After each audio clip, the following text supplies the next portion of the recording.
આપણે આ ઝીણી સુધારી ડુંગળી એ નાખી દઈશું. આ ટમેટા ઝીણા સુધારેલા એ નાખી દઈશું. આપણે આ જે રબડું કર્યું હતું એમાં નાખી દઈશું. મરચું નાખશું. હવે આપણે મિક્સ કરી લઈશું સારી રીતે. એક ચમચો નાખીને હવે પક્કું કરી નાખશો. હવે ગેસ આપણે ધીમો રાખવાનો છે, ફૂલ નથી રાખવાનો. જે માતાજી આજે બનાવશો આપણે જુવારના કુડલા. તો જુવારના કુડલા માટે આપણે જુવારનો લોટ લઈ લીધો છે, થોડોક આપણે રવો લઈ લીધો છે. હવે એને આપણે પલાળી દઈશું. થોડું પાણી નાખીને આપણે એકદમ આપણે ઢીલું નહીં, થોડું કઠણ જેવું બનાવવાનું છે. પછી આપણે આગળ વિડીયો પછી બતાવું તમને.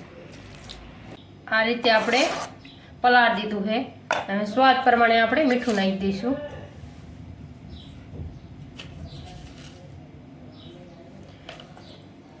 હવે આપણે ઘડીકાને મૂકી દઈશું.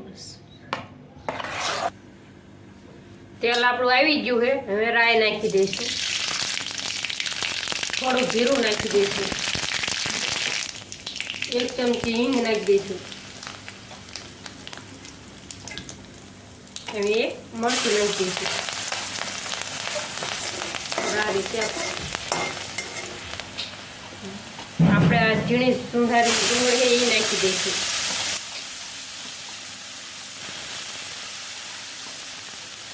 આ ટમેટા ઝીણા સુધારેલા એ નાખી દઈશું.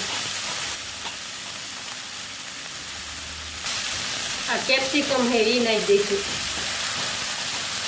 હવે આપણે મિક્સ કરી લઈશું.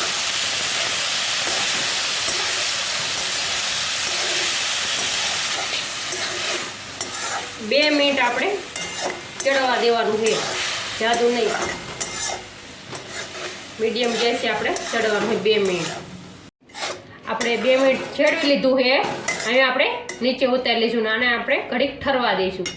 જે આપણે આ શાકભાજી વઘાર્યા હતા એવડું જો આપણે એકદમ ઠરી જ ગયું છે. હવે આપણે આપણે આ જે રબડું કર્યું હતું એમાં નાખી દઈશું.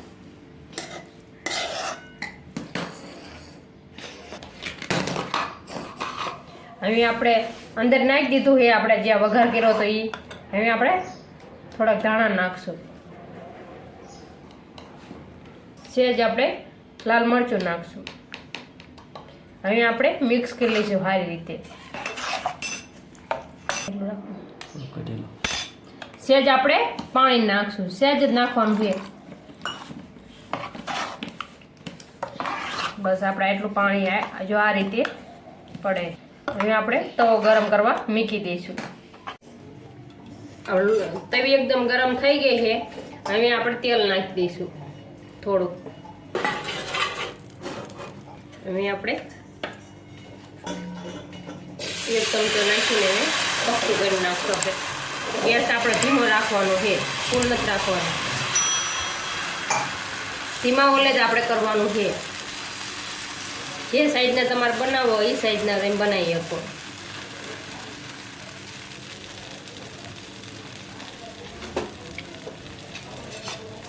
સહેજ આપણે ઉપર તેલ નાખશું.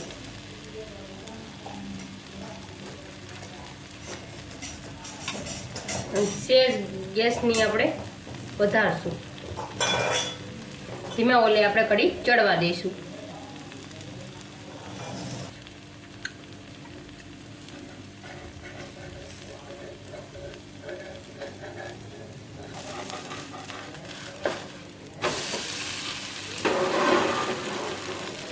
આપણે આ રીતે ફેરવી લીધો છે.